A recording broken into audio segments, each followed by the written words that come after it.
Hello and welcome back to Boxing News. Hello and welcome back to Boxing Social in association with Betfred. My name is Ayman Khan. I'm here with the one and only Frank Warren. We've just finished the aftermath of Anthony Yarde's conclusive victory over Lyndon in their heated rematch. Frank, first of all, your reaction? I thought it was a magnificent fight. I thought it was a really good fight. I thought, for me, it was. I'm delighted that the way it turned. What I mean by the way it turned out, it was such a competitive fight, and it was exciting why it lasted. It took two to make that fight, and I thought at the end of the day, Anthony Yarde did what he had to do, and when you get somebody in trouble, they are in trouble. Whilst we're here, we've got the victorious Hamza Shiraz here. Frank, talk me through his performance tonight. Took on the experienced Bradley Skeet and came back through with the victory. He did. He took a very experienced fighter on, who's well known as an experienced and clever boxer.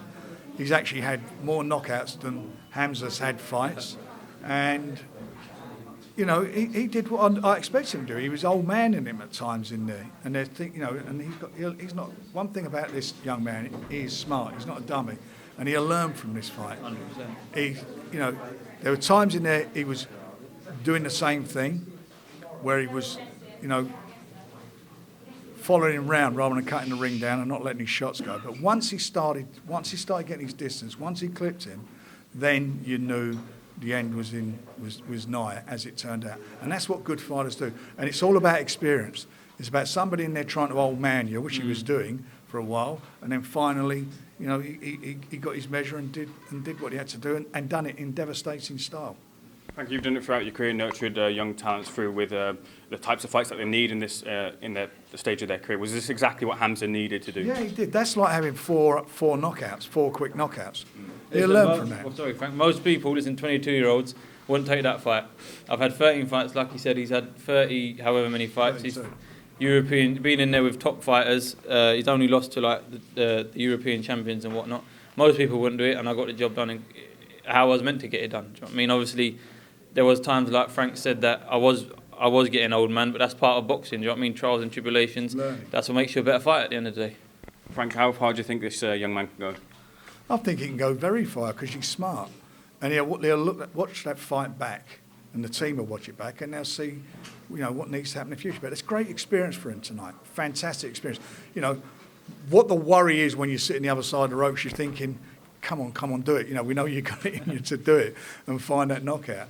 What I was worried about, it was a bit like Anthony Yarde in the first fight with Lyndon. For those rounds, he was doing the same thing. But he broke the pattern. And done it absolutely in style. And he is, in my opinion, is one of the best prospects, not just in this country, in the world. And I'm not saying that to go. I don't want to get all big-headed about it. He's got a long way to go. But what he does, he learns. He's smart, and he can fight. He's got a good boxing brain, and he can fight. Congratulations on your victory. We'll just keep with Frank for the moment. I appreciate speaking to you. Catch up with See you in a week. Yes, 100%. See you on Tuesday, fellas. Just going back to Anthony Yarde and Lyndon, did you expect the fight to play out the way it did? I felt that it was. I said, I think we were talking at the press conference. Yeah. I felt that it would be a much more. I said it would be at fireworks this time, and I knew it would be. I mean, the crowd there, they were both well supported, and I knew that they both had to adjust what they did last time. Obviously, last time Lyndon said he had a hand problem. He couldn't let his right hand go, and it was okay this time. So you expected him to be letting more shots go. And as far as Anthony's concerned, he said he knew what he did, what he felt he hadn't done in the last fight, and had a few problems, and he knew what he had to do to adjust. And he certainly adjusted. He got his tactics absolutely right. He jumped on Lyndon from the beginning. I thought he won the first round. Well, Lyndon got the second. He came back again in the third, Anthony, and obviously caught him with a really good shot. And when he gets you somebody, if you're in trouble, you don't want him in front of you because he is a tremendous finisher. Well, I'm sure a lot of it was to do with Anthony Yarde's performance there, but were you expecting a bit more from Lyndon? I don't think he let him do it. I think Lyndon was trying to smother his work, hoping the fight would get into the second half, and he could then impose himself, but he didn't allow him to do that. Frank, with the winner, you said the stakes are that they'll get a world title shot, or at least the winner of the world title shot between Joe Smith Jr. and Callum Johnson. First of all, would you like to get them out before they get that title shot first? Well, the title fight is in January, so no, there'll be no shows until sort of late February anyway. But we'll meet up, and we've got no rush to do anything, and just, and just let it take its course. What's the situation with Anthony Yarde? He's signed to a long-term deal with Queensbury. Where is he? He is. He's with us. That's where he started off, and that's where he is. Is that the same with Lyndon as well? No, the contract with Lyndon is over today. Okay. That was his last fight for Queensbury? That's his last fight for us, unless we make another fight for him. Just on that point, for Lyndon, what's the path back for him? Well, he needs to regroup, doesn't he? Him and Pat, I'm sure, are going to have an inquest about it. They'll talk about it, and then they'll make a decision as to what they want to do. Mm-hmm. But he's a quality fighter. Listen, it's no disgrace getting caught and stopped by somebody who can punch hard as Anthony Yarde. There's no disgrace at all. It is 1-1 on the scores. Any chance of a rematch? We'll see. But at the moment, the last one was there was a rematch clause in the contract. That's what it was. But there's no rematch clause this time. Okay. Talk me through the rest of the card, Frank. You cast your eye over it. What did you see? I like Sam Noakes. I thought he boxed extremely well. That was his 8th fight, and I think for a guy in a 10-rounder in his 8th fight against a decent opposition, I thought he performed extremely well, and I really do like what I see with him. I thought it was a shame with Dennis McCann. He banged his hand up in the second round. I thought he boxed well for about, really looked good for sort of 3 or 4, but he's having problems with his hand, and what he did at the end was just to, have to do what you do when you can't use one of your hands, just to win on points, and he done it in style.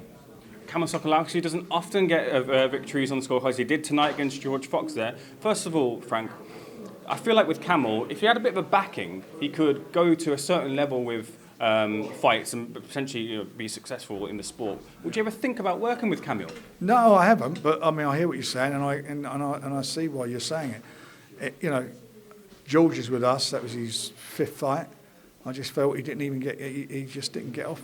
He didn't get off. He wasn't throwing enough jabs. He wasn't letting his right hand go. He wasn't using his physical attributes, the size of him, his reach.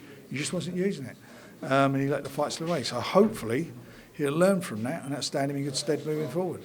Frank, just a couple of things away from this. I want to get your thoughts on. I couldn't get from you at the press conference. John Fury put out a video. He said that BT and Frank Warren are smashing Eddie Hearn in the figures. Can you tell us what the figures are in terms of BT Sports shows recently? They're extremely good figures. We've done really well with our numbers. I mean, I don't know what the numbers were, what the biggest number is this year, but the last 3 years prior to that, we did the highest rated shows on satellite TV. You also said he was looking to bury Eddie Hearn for comments that he made in regards to him and the Fury family?